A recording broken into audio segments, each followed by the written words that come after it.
Students, इससे जो previous हमारे पास वीडियो थी उसमें हम लोगों ने जो है वो डिज़ाइनिंग कर ली थी। अब हम आते हैं कोड की तरफ। तो कोड में हमारे पास जो XML डिज़ाइन था, डिज़ाइन में हमारे पास 3 बटन थे। एक बटन आपके पास सेव का था, एक बटन डिलीट का था और एक बटन अपडेट का था। तो तीनों को यहाँ पर एक्सेस करने के लिए हमने बटन बना लिए हैं। उसके बाद हमारे पास एक स्पिनर था, तो स्पिनर के लिए हमने स्पिनर यहाँ पर बना लिया है। इस तरीके से 3 हमारे पास एडिट टैग्स थे। One was for ID, other one was for name और लास्ट वन जो था दैट वाज फॉर सैलरी। इस तरीके से 2 हमारे पास रेडियो बटन्स थे। एक रेडियो बटन आपके पास फॉर मेल और दूसरा जो रेडियो बटन था वो हमारे पास फीमेल के लिए था।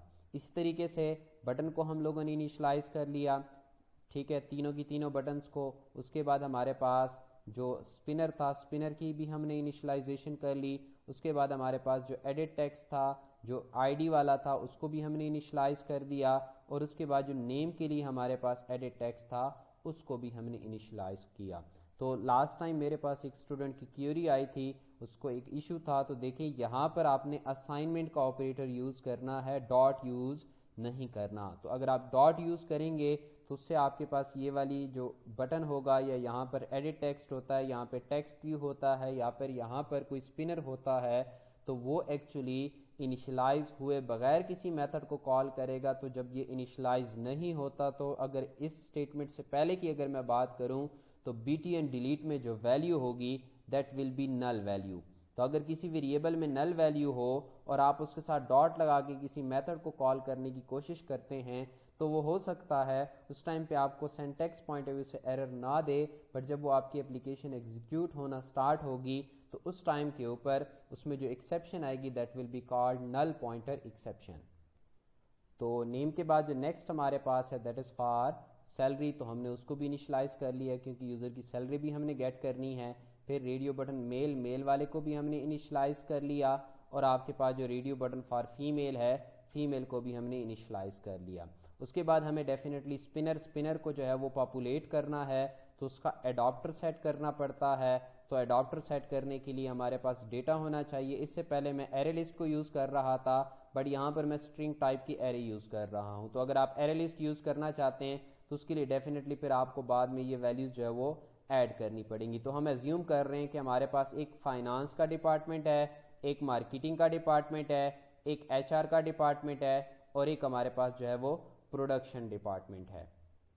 तो उसके बाद हम एडाप्टर की बात करते हैं। तो एडाप्टर में डेफिनेटली आपके पास स्ट्रिंग टाइप का डेटा है, तो यहाँ पे स्ट्रिंग आ गया। एडाप्टर का आपने रेफरेंस वेरिएबल बना लिया, न्यू एडाप्टर। एडाप्टर में मैंने आप लोगों को कहा था पहली जो चीज़ होती है दैट इज़ योर कॉन्टेक्स्ट, कि आप कहाँ पर हो, कौन सी एप्लीकेशन में हो और कौन सी एक्टिविटी में हो। जब आप यहाँ पे दिस पास करते हैं तो उससे एप्लीकेशन का भी पता लग जाता है और एक्टिविटी का भी पता लग जाता है। दूसरी जो चीज़, जब आपका स्पिनर डेटा पॉपुलेट करेगा तो उसको एक व्यू चाहिए होता है जिसमें उसने डेटा पॉपुलेट करना होता है। तो हमने यहाँ पर बात की थी कि हम फिलहाल इसको कस्टमाइज नहीं कर रहे, तो अपना व्यू नहीं बना रहे, यानी अपनी XML फाइल नहीं बना रहे, तो हम built in XML file use कर रहे हैं। तो हम कहते हैं एंड्रॉयड का मतलब है बिल्ट इन। उसमें जो R है, उस R में जो लेआउट है, उस लेआउट में कौन सी simple spinner list, simple spinner underscore drop down item की हम बात कर रहे हैं। उसके बाद हमारे पास यहाँ पे ये ARR, this is our data that has to be populated in a spinner. उसके बाद हमने इस एडाप्टर को सेट कर लिया। फिर हमने सेव के बटन का जो है वो इवेंट बना लिया, तो हम जो भी कोड सेव के बटन के ऊपर होगा वो यहाँ पर करेंगे। इस तरीके से अपडेट के बटन के ऊपर जो भी कोड होगा वो यहाँ पर परफॉर्म करेंगे। और इसी तरीके से हम लोगों ने डिलीट की बटन की भी बात की है, तो डिलीट के बटन का जो भी कोड होगा वो हम यहाँ पर परफॉर्म करेंगे। ये तमाम कोड करने लेने के बाद आप अपने एक क्लास ऐड करनी है। अब क्लास कहाँ पर ऐड करेंगे, आप अपनी ऐप के फोल्डर में, जो आपके पास जावा का फोल्डर है उसमें जो आपके पास जो आपका जावा में जो पैकेज होगा उसकी मैं बात कर रहा हूँ, जिसमें आपके पास मेन एक्टिविटी की फाइल होगी।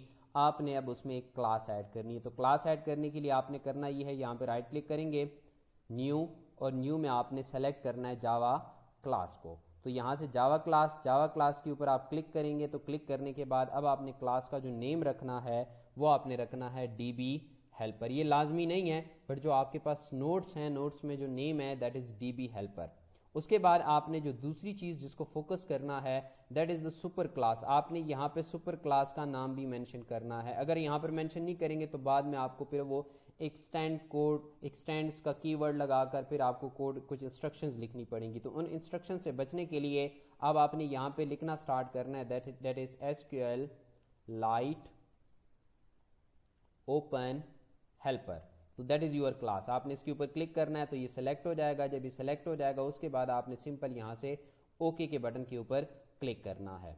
तो आपकी जो क्लास है वो क्लास आपकी ऐड हो जाएगी। बट जब क्लास ऐड होगी तो क्लास ऐड होने के साथ आपको कुछ एरर्स जो है वो उसमें नज़र आ रहे होंगे। जैसे यहाँ पर आपके पास कुछ एरर्स जो है वो आपको डिस्प्ले हो रहे हैं। अब इन एरर्स को किस तरीके से जो है वो रिमूव किया जा सकता है, अब हम इस कॉन्सेप्ट को जो है वो देखेंगे कि इन एरर्स को हम किस तरीके से जो है वो रिमूव कर सकते हैं। तो ये आपके पास जो है वो बात कर रहा है the class DB helper must either be declared abstract और इम्प्लीमेंट एब्स्ट्रैक्ट मेथड्स। इसके कुछ एब्स्ट्रैक्ट मेथड्स हैं जिनको हमने इम्प्लीमेंट करना लाजमी होता है। तो अगर हम उसकी इम्प्लीमेंटेशन नहीं करेंगे तो हमारे पास यहाँ पर जो है वो एरर आएगा।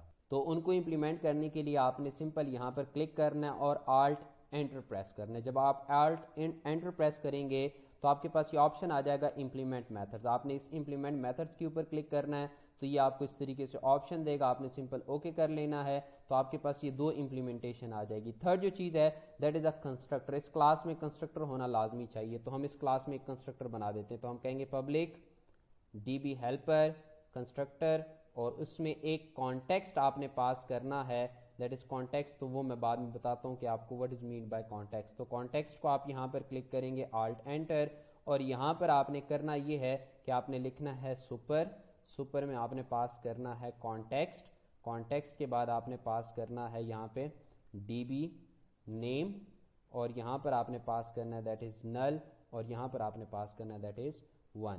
तो अगर हम इसको अंडरस्टैंड करें तो बेसिकली कॉन्टेक्स्ट को हम पहले भी डिस्कस कर चुके हैं कि आप इस टाइम के ऊपर कौन सी एप्लीकेशन में हो, कौन सी एक्टिविटी में हो।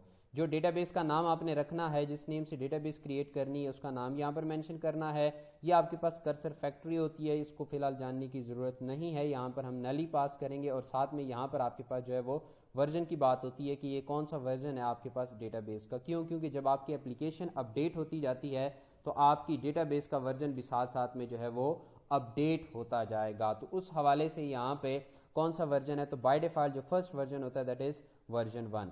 उसके बाद जब आपके पास ये मेथड कॉल होगा तो एक्चुअली ये डेटाबेस क्रिएट करेगा। जब ये सुपर को कॉल करेगा तो सुपर को कॉल करने से एक्चुअली डेटाबेस क्रिएट होगी। तो जैसे ही डेटाबेस क्रिएट होगी ये ऑन क्रिएट का मेथड कॉल हो जाएगा। तो इस ऑन क्रिएट के मेथड में आप उस तरह की इंस्ट्रक्शंस लिख सकते हो जिनकी बेस के ऊपर आप जो है वो कुछ डेटाबेस में चीज़ें ऐड कर सकते हो। फॉर एग्जांपल आप कुछ टेबल्स क्रिएट कर सकते हो, आप बाय डिफ़ॉल्ट कुछ डेटा जो है वो इंसर्ट कर सकते हो। तो यहाँ पे आप अमूमन टेबल क्रिएट की क्यूरी लिखते हैं। तो हम यहाँ पे लिखते हैं db.execute SQL। तो हम यहाँ पे लिखते हैं that is create table employ, क्योंकि हमारे पास एम्प्लॉय था वहाँ पर। तो क्रिएट टेबल एम्प्लॉय का हम कहते हैं जी उसकी आईडी थी, तो आईडी हम कहते हैं इंटीजर। यहाँ पे इंट नहीं चलता, इंटीजर लिखना पड़ेगा। इसके बाद हमारे पास जो था वो नेम था, तो नेम हम कहते हैं दैट इज टेक्स्ट। यहाँ पे varchar नहीं यूज़ होता, टेक्स्ट यूज़ होता है। उसके बाद हमारे पास जो है वो जेंडर था, तो जेंडर हमारे पास जो है दैट इज टेक्स्ट। उसके बाद हम कहेंगे दैट इज डिपार्टमेंट भी हमारे पास जो है वो टेक्स्ट होगा। तो हम इसको थोड़ा सा आगे मूव कर देते हैं। और उसके बाद हमारे पास जो लास्ट है दैट इज सैलरी, और सैलरी भी मैं कहता हूँ दैट इज इंटीजर। तो हम इसको कुछ इस तरीके से ये आपके पास ये क्यूरी बन गई। तो मैं इसको एंटर करता हूँ ताकि ये 2 लाइनों में आ जाए, ताकि आपको इजीली ये व्यू हो सके। और भी अगर आपने कोई टेबल यहाँ पर बनाना है, डेटाबेस में डेटा इंसर्ट करना है, तो वो यहाँ पर लिख सकते हैं। हाँ, यहाँ पर एक बात आपने जहन में रखनी है, वो ये है कि अगर आप बाद में टेबल ऐड करेंगे तो आपको फिर डेटाबेस का नाम चेंज करना पड़ेगा। जब डेटाबेस का नाम चेंज करेंगे तो प्रीवियस डेटाबेस की बजाय एक नई डेटाबेस बनेगी। तो नई डेटाबेस में ऑलरेडी आपका डेटा जो है वो लॉस हो जाएगा।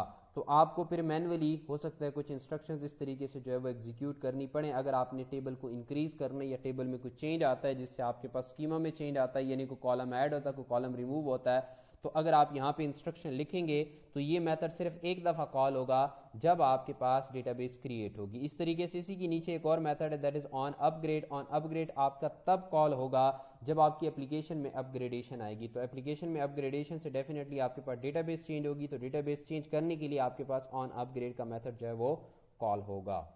तो स्टूडेंट्स उसके बाद हमने एक मेथड ऐड कर दिया है इसमें, that is for insert employ. तो इंसर्ट एम्प्लॉय में डेफिनेटली आपको आईडी इंसर्ट करनी है, आपको नेम इंसर्ट करना है, आपको डिपार्टमेंट इंसर्ट करना है, और आपको जेंडर भी इंसर्ट करना है, और आपको सैलरी भी इंसर्ट करनी है। तो ये सारी की सारी वैल्यूज़ हमने इस मेथड में as an argument as a parameter यहाँ पर पास करनी है। तो यहाँ पर उसके बाद आपने एक कॉन्टेंट वैल्यूज़, एक क्लास है, इसको आपने यूज़ करना है। Content values actually data store करेगा बेस्ड ऑन की वैल्यू। तो आपके पास यहाँ पे ये जो की है that will be the name of your column, और उसके अगेंस्ट आपकी वैल्यू होगी। तो ये वही कॉलम नेम होंगे जो आपने डेटाबेस क्रिएट करते हुए रखे हैं, ठीक है। तो उसके अगेंस्ट हमारे पास नेम आएगा। इस तरीके से डिपार्टमेंट, डिपार्टमेंट के अगेंस्ट हमारे पास डिपार्टमेंट, जेंडर, जेंडर के अगेंस्ट हमारे पास जेंडर, सैलरी, सैलरी के अगेंस्ट हमारे पास सैलरी। इस तरीके से हमने ये वाली स्टेटमेंट कॉल करनी है। तो ये this dot gate writable database, यानी ऐसी डेटाबेस गेट करो जिसके ऊपर राइट का ऑपरेशन ओपन किया जा सके। तो एक्चुअली ये डेटाबेस को ओपन करेगा जो आपकी डेटाबेस क्रिएट हुई होगी। उसके बाद आपने इसी के थ्रू कॉल करना है that is db dot insert. सबसे पहले आपने बताना है कि इस टेबल में इंसर्ट करना है। एम्प्लॉय के टेबल में ये नल कॉलम है कि ये एक्चुअली नल वैल्यूज इंसर्ट करने के लिए यूज़ होता है। फिलहाल हम इसको यूज़ नहीं कर रहे, तो यहाँ पे हमने नल पास किया हुआ है। उसके बाद आपके पास वो content values, what is content values? Content values आपके पास ये वाला ऑब्जेक्ट है, तो ये आपके पास जो है वो डेटाबेस में डेटा इंसर्ट करेगा। अगर रिजल्ट आता है इसका -1, तो इसका मतलब है इंसर्शन टाइम के ऊपर कोई प्रॉब्लम आ रहा है, तो हमने इसकी रिटर्न टाइप बुलियन रखी है, तो हम रिटर्न कर रहे हैं फॉल्स। बट अगर अदर देन -1 अगर कोई रिजल्ट आता है तो इसका मतलब है डेटाबेस में सक्सेसफुली आपका डेटा इंसर्ट हो चुका है। इसी तरीके से हमने एक और मेथड बनाया दैट इज़ फॉर अपडेट। तो अपडेट एम्प्लॉय का मेथड बनाया। अपडेट में डेफिनेटली हमें आईडी चाहिए होगी, नेम चाहिए होगा, डिपार्टमेंट चाहिए होगा, सैलरी चाहिए होगी, और जेंडर चाहिए होगा। अगेन सेम कॉन्सेप्ट, हमें कंटेंट वैल्यूज़ यहाँ पे यूज़ करनी है। कंटेंट वैल्यूज़ में जो जो चीज़ें आपने अपडेट करनी है, नेम अपडेट करनी है तो नेम भी पुट कर दें, डिपार्टमेंट अपडेट करना है तो डिपार्टमेंट पुट कर दें, जेंडर अपडेट करना है तो जेंडर पुट कर दें, सैलरी अपडेट करनी है तो सैलरी अपडेट कर दें। उसके बाद इस इंस्ट्रक्शन से आपकी डेटाबेस ओपन होगी, जो उससे प्रीवियस मेथड में हम डिस्कस कर चुके हैं। इस तरीके से जो मेथड था दैट वाज वहाँ पर db डॉट इंसर्ट, यहाँ पे db डॉट अपडेट। किस टेबल में अपडेट परफॉर्म करनी है और किस वैल्यूज़ कौन कौन सी अपडेट करनी है, और साथ में आपने किस बेस के ऊपर अपडेशन करनी है। तो यहाँ पर हमने बात की है id equal to based on id, तो यहाँ पर हम क्वेश्चन मार्क यूज़ करते हैं। जावा में हम यहाँ पे यूज़ करते थे %s, तो आप कह सकते हो जो %s को यहाँ पे रिप्लेस कर रहा है दैट इज़ क्वेश्चन मार्क। आगे आपने अगर मोर देन 1 वैल्यूज पास करनी हो या एक ही वैल्यू पास करनी हो, तो आपने यहाँ पे एक स्ट्रिंग टाइप की एरे पास करनी होगी। तो यहाँ पे हमने स्ट्रिंग टाइप की एरे पास की है। आईडी, चूंकि आईडी की डेटा टाइप आप देख रहे हैं कि आईडी की डेटा टाइप इंट है, तो इंट डेटा टाइप को स्ट्रिंग एरे में कैसे स्टोर किया जा सकता है? प्लस लगाकर डबल कोटेशंस। अगर तो ये वाली क्यूरी एग्जीक्यूट होती है तो आपके पास जो रिजल्ट आएगा, रिजल्ट अगर आता है 0, तो आपके पास इसका मतलब है कोई भी जो है वो रो अफेक्ट नहीं हुई। अब हो सकता है आपने जो आईडी दी हो वो डेटाबेस में एग्जिस्ट ना कर रही हो, ये भी पॉसिबिलिटी। आपने कहीं पर कोई कॉलम नेम लिखने में, कहीं पर जो वेयर क्लास है उसको लिखने में कहीं पे प्रॉब्लम कर दी हो, तो ये भी पॉसिबिलिटी है कि आपके पास जो रिजल्ट आए वो 0 आए। बट अगर आपकी वैल्यू अपडेट हो जाती है तो जितनी रोज अपडेट होंगी ये रिजल्ट में वो आएगा। अगर 2 रोज अपडेट होती हैं तो 2 आएगा, अगर 3 रोज अपडेट होती हैं तो 3 आएगा, अगर 4 रोज अपडेट होती हैं तो 4 आएगा। तो हमने यहाँ पर लिखा हुआ है कि अगर 0 आता है तो इसका मतलब है कोई भी अपडेट नहीं हुआ, बट अगर अदर देन 0 आता है तो आपका इसका मतलब है अपडेट का ऑपरेशन सक्सेसफुली परफॉर्म हो गया है। इसी तरीके से हमारे पास यहाँ पे एक डिलीट का मेथड भी हमने बना लिया है। तो हम कहते हैं डिलीट एम्प्लॉय। किस बेस के ऊपर डिलीशन करनी है? तो हम कहते हैं आईडी की बेस के ऊपर डिलीशन करनी है। तो एक्चुअली हमें पता है कि जब भी डिलीट का ऑपरेशन परफॉर्म होता है तो पूरी की पूरी रो रिमूव होती है। आप किसी कॉलम को जो है वो डिलीट नहीं कर सकते, तो उसको एक्चुअली ड्रॉप किया जाता है। तो यहाँ पे पूरी की पूरी रो रिमूव होगी। तो पूरी की पूरी रो रिमूव करने के लिए हम यहाँ पे जो डिलीशन परफॉर्म कर रहे हैं that is based on ID. तो यहाँ पर हमने डेटाबेस ओपन कर ली। अब यहाँ पे कंटेंट वैल्यूज़ की बात नहीं आएगी। क्यों? क्योंकि जब आप इंसर्ट की बात करते हैं तो आप कॉलम्स को चेंज करते हैं, यानी कॉलम्स में डेटा इंसर्ट करते हो। जब आप अपडेट की बात करते हैं तो आप कॉलम्स में वैल्यूज़ जो है वो चेंज कर रहे होते हो। तो मैंने पहले बात की कि डिलीट पर कॉलम पे कोई फ़र्क नहीं पड़ेगा, आपकी पूरी की पूरी रो जो है वो रिमूव होगी। तो यहाँ पर सिंपल हमने क्या करना है कि जो हमारे पास रेफरेंस होगा टू द डेटाबेस जो ओपन हुई है उसके साथ हमने कॉल करना है डॉट डिलीट। डिलीट में आपने बताना है कि कौन से टेबल में से डिलीशन परफॉर्म करनी है और किस वेयर क्लास की बेस के ऊपर डिलीशन परफॉर्म करनी है। तो हम कहते हैं I D equal to question mark मैंने थोड़ी देर पहले बताया that is use just like percentage S. तो आगे आप जो भी पास करेंगे वो वैल्यू एक्चुअली यहाँ पे रिप्लेस कर दी जाएगी। तो यूजर ने अगर आईडी में इनपुट किया हुआ 101 तो आपके पास जो 101 है वो यहाँ पर आएगी। तो यहाँ पर जो 101 है उसको एक्चुअली फिर रिप्लेस कर दिया जाएगा आपके पास आईडी में। तो आपकी क्यूरी बन जाएगी वेयर आईडी इक्वल टू 101। तो ये कुछ इस तरीके से क्यूरी जो है ऑटोमेटिकली चेंज हो जाएगी, ये इसको ऑटोमेटिकली जो है वो पार्स करेगा। इससे पहले पूरी क्यूरी होगी आपके पास delete from employ where ID. Employ कैसे पता लगा, क्योंकि यहाँ पर अगर आप देखें तो हमने एम्प्लॉय के बारे में बात की हुई है। यहाँ पर भी अगर रिजल्ट आपके पास आता है तो इसका मतलब है कोई भी रो डिलीट नहीं हुई। अगेन वही बात कि अगर आपने आईडी दी है वो ऐसी आईडी है जो डेटाबेस में एग्जिस्ट नहीं करती तो फिर आपके पास 0 आएगा। और ये भी पॉसिबिलिटी है कि आपके पास जो आपने क्राइटेरिया या टेबल मेंशन किया है टेबल नहीं है तो तब उस केस में भी। बट अगर आपके पास रो डिलीट हो जाती है तो जितनी नंबर ऑफ रोज आपके पास डिलीट होंगी वो इस रिजल्ट का हिस्सा बनेंगी। अगर एक रो डिलीट होगी तो रिजल्ट में होगा 1, अगर 2 रोज डिलीट होंगी तो रिजल्ट में होगा 2, और अगर 3 रोज डिलीट होंगी तो रिजल्ट में होगा 3। तो उसके बाद अब हम फ्रंट एंड की बात करते हैं। दूसरी मेन एक्टिविटी में देखते हैं कि मेन एक्टिविटी में हमें क्या क्या इंस्ट्रक्शंस लिखनी पड़ेंगी।